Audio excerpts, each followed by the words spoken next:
Hello and welcome.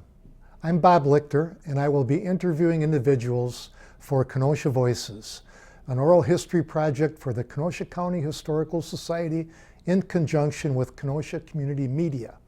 I am a member of the Kenosha History Center and have volunteered there since 2015. We hope that you will enjoy these programs. I'm with Dave Pheifer, former employee at Leblanc Corporation in Kenosha, Wisconsin. Hello, Dave, and welcome. When did you begin your employment with Leblanc? I started there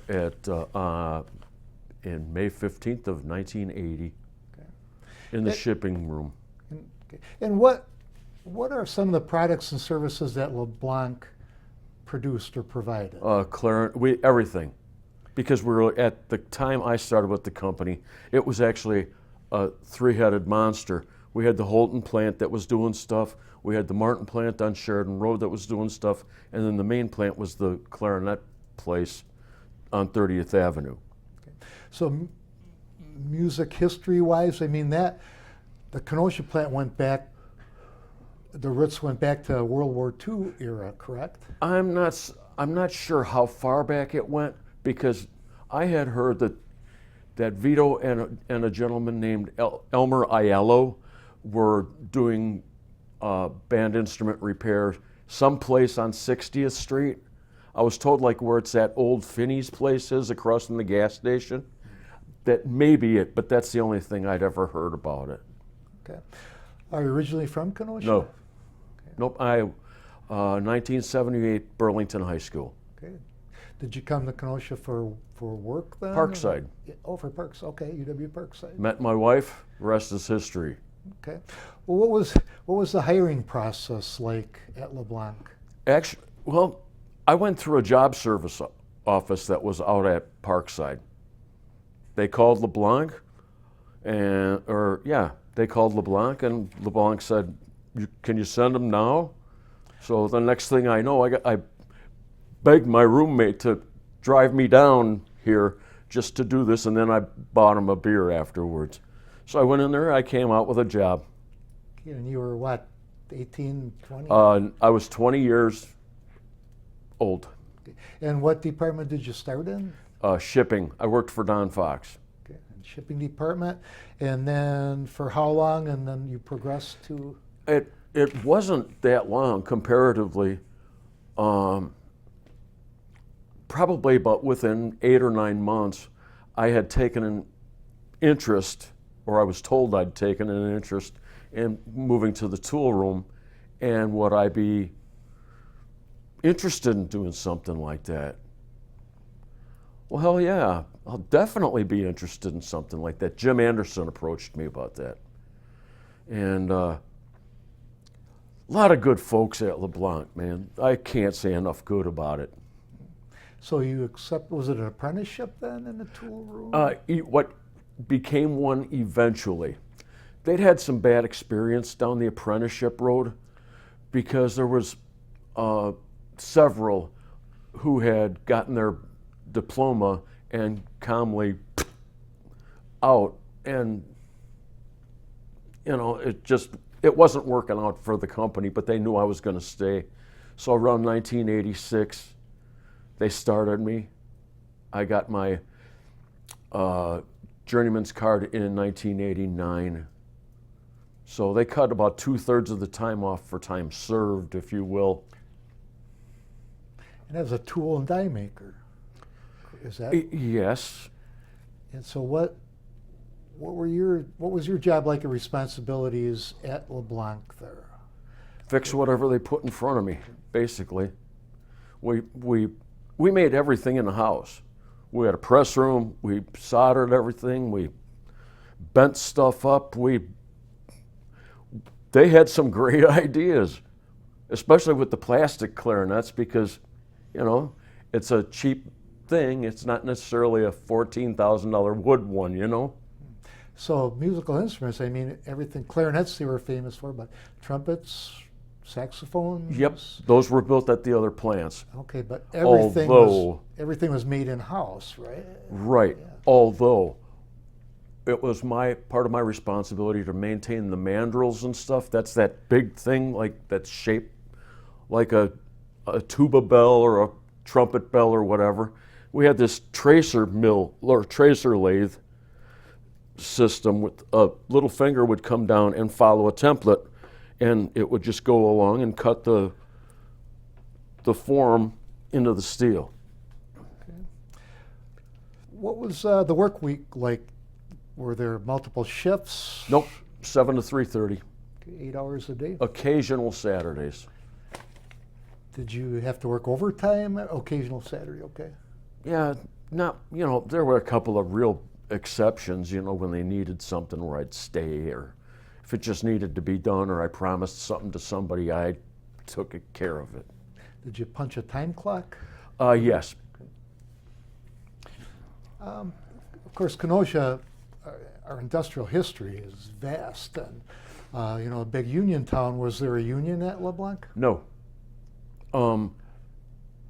As near as I could tell, it just was not in the plan.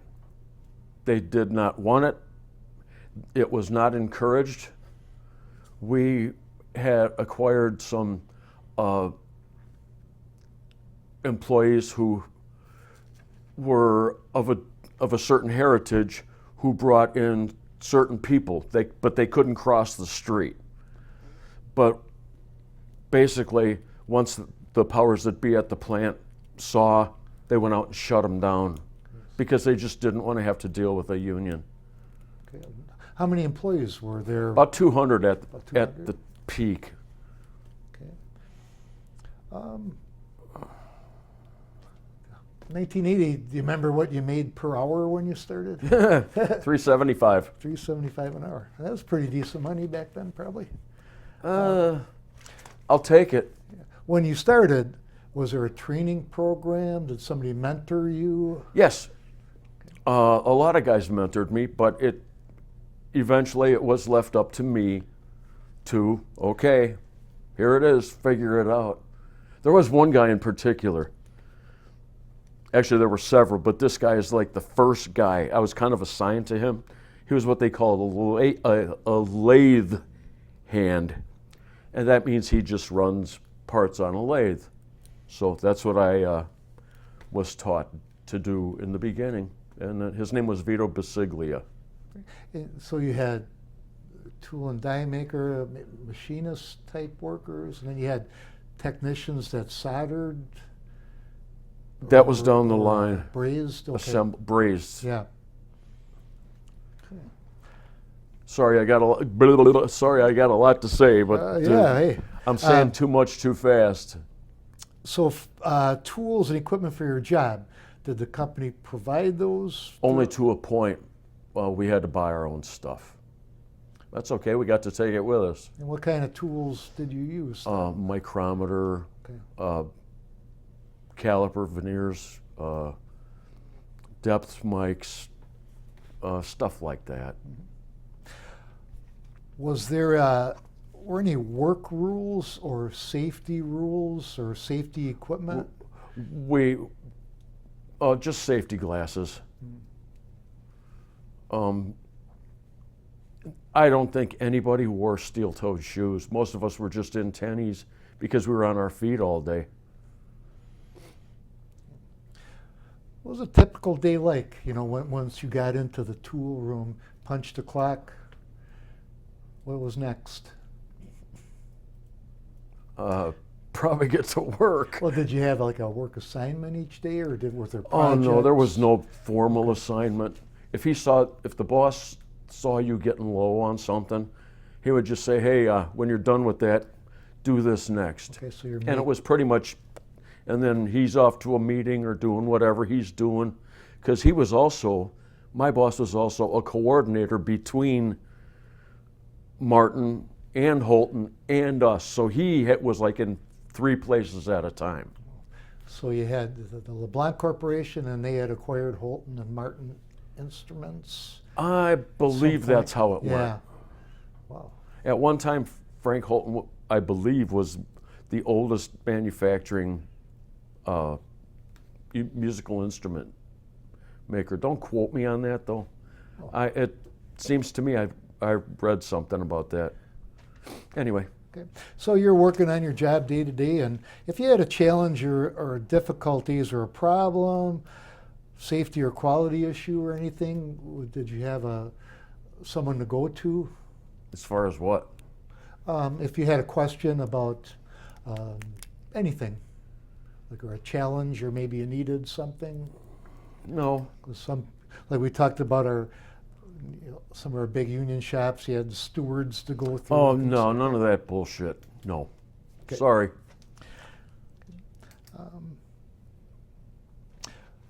Okay, you started in 1980, so that was before computers or anything, before digitizing? There were basic ones. They had okay? computers. It was run by a man named Charlie Sears back in the day. Was there any changes to your job over the years with changes in technology, how you did your job in the tool room? Geez. Toward the end, I got to run a wire EDM machine, and it cuts figures on a 10,000th thick brass wire, sends electrical impulses, and this thing goes tss. Wow. What was that brass wire used for then? The brass conducts the electricity, which okay. burns the. Okay. How did you get to work? Drive, walk, carpool? Oh, a variety of ways. Did you live close by? At the end, Okay. in the beginning, we lived I lived in Racine in the very beginning, and then we moved to a place on the corner of 18th and 48th, and I would pick a friend of mine down the corner because they only had one car, so I would pick him up, and we'd drive to work together. And then in the summer, we got a tandem bike, and we rode the tandem bike back and forth to work. Did you have a basket for your lunch boxes or anything like that? I don't know. I'm sure we did. It wasn't really a basket. It's just something you'd throw over the handlebar, you know. Right. We didn't have to be technical. In the plant, what was the overall relationship between all the workers, all the technicians and the machinists, and the levels of management? Well, to varying degrees, everybody got along. I don't recall any terrible incidents or anything where anybody was. They told you what to do, and basically you went and did it.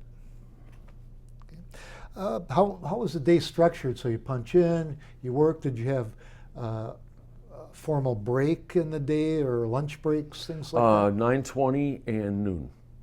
Okay. Did they have a coffee room or a lunch They room? did of sorts, but nobody used it. Well, wait a minute. There was a bunch of ladies that worked in the assembly down at the south end of the building, and they would go in that room and, drink their coffee in there or whatever, eat something, whatever they decided to do. There were no vending machines in there. So over your time there, did you make friends, socialize with coworkers? Absolutely. Absolutely. Those guys are some of my best friends. And to a point, we still kind of talk and hang out together. I've met some great, very intelligent men in my travels through Leblanc.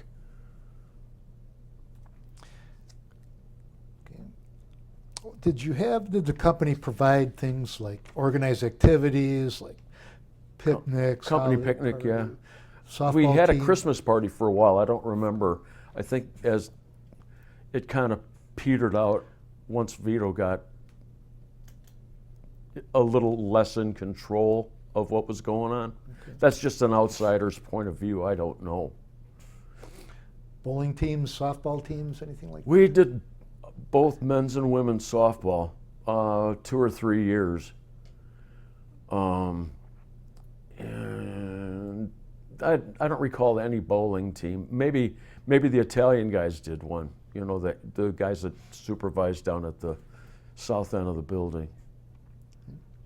Now, throughout the history of Leblanc, there were some very famous musicians that Several. used Leblanc instruments. Several. Like I even remember seeing ads over the years with someone like Al Hurt or Oh yeah. Pete Fountain. Yes. Did they ever visit the? Yes. I have photographic evidence, but I never met them. Okay. One time they brought Wynton Marsalis through because we were building a trumpet for him. So Wynton Marsalis, the famous New Orleans Yeah, trumpet player. he's about yay tall, Okay. but man, he's got a big set of lungs on him. He can really play, man. Wow, interesting. Oh, Maynard Ferguson played ours too. Maynard Ferguson. Wow. Okay, big band trumpeter. Nice. Okay. What was the best thing about working at the company? Stability. There was just so much good stuff going on. You know, I look back at that, I don't have one doggone regret for anything. They treated me great. How many years did you work there? 28 years and 2 weeks. I'd still be there. And they closed in. I want to say 2008, because that's when I started at another place and I hadn't been any other. Okay, 20. So I took a week off and started over at the new job. You really enjoyed working there. How did you feel when the company closed? Did you have advance warning or? Yeah, we knew it was coming because they were first they shut the office down for the most part. Yeah, they were pretty much done and they sent all the billing down to Elkhart. And then piece by piece, as things ran through and ran out, those people were done. They offered us, I believe, 26 weeks. And I thought that was very, very fair. I didn't have any personal problems with anybody from there, with the takeover guys, you know. So 26 weeks of pay? Is that what? Yeah. Yeah. So. Spent a lot of that money on guitars. So how did you feel when that closed? You know, I know Oh man, you enjoyed working there. it was great. Like I said, Bob, I'd still be there, and I'd be in 45 years this May. So, nope, they raised me from a pup. Remember you said something about sometimes you had to make repairs on instruments? All the time. Somebody brought a sousaphone in? Yeah, that was a trick. What was that? What was the damage? I just had to fix something because sometimes what happens is they roll this bead on the end of the piece just to make it nice, you know. Well, what they do is they come in with a tool and bring it around, and what happens is that edge on the mandrel breaks down. So it gets replaced by a shrunk-on piece of 4140 preheat treated metal. Wow. Okay, so what was the? I know you loved working here. Was there any really challenges or we asked people maybe what was the worst or most challenging part about working there? If there was anything? Well, the stuff that I thought was kind of crappy didn't really happen until after Leon was gone. So it was a bunch of corporates that didn't know the people, and it's probably that, you know, they didn't invest. You know, they gave us 3 good years, I want to say. And that was a takeover by Con Selmer from Elkhart, Indiana. Con Selmer, yeah, okay. And that happened in about 2000 something? I want to say 2005, 2006 in there. I guess the worst thing of dealing with it is I thought for some reason that if Leon didn't have his heart wasn't in it anymore. He had his own things he wanted to do with his life, and I don't begrudge him that. I just, I'd still be there. Yeah. We had a lot of great times together. Used to drive down to Chicago with him on Saturdays because he didn't feel like driving. It was me and another guy that took turns driving him. Really? What did you do there? Work related? Just shopping here and there. Okay. And, and we're standing around and he's off cavorting with whoever, just, enjoying whose ever time there. Leon was nothing if not bubbly. He was, I don't have a single bitch with him. Okay. Now, then, upon closing of the plant, you had your journeyman's card and you were able to use that? Oh, yeah. Okay. Yep. Great. In most cases, it didn't necessarily get me any more money because I worked at 2 small shops, and they weren't even as well. They were probably on parallel with what Leblanc was able to, to give me. Is there anything else, memories or? Oh man, probably. If I sat here for a month, we'd still be talking. Okay. So I don't want to be overbearing or anything, but man, oh man, I sure miss those days. Yeah, sounds like it. Part of it, the worst part is I'd be 65 and I could retire from there. Yeah. Oh well, okay. I'm still done. Still done, still good. It was a great place to work. Yes, in my mind. Of course. Okay, Dave, well, I just want to thank you on behalf of Kenosha History Center Museum and Kenosha Community Media for participating in the award-winning Kenosha Voices Oral History Project. Salute. Thank you.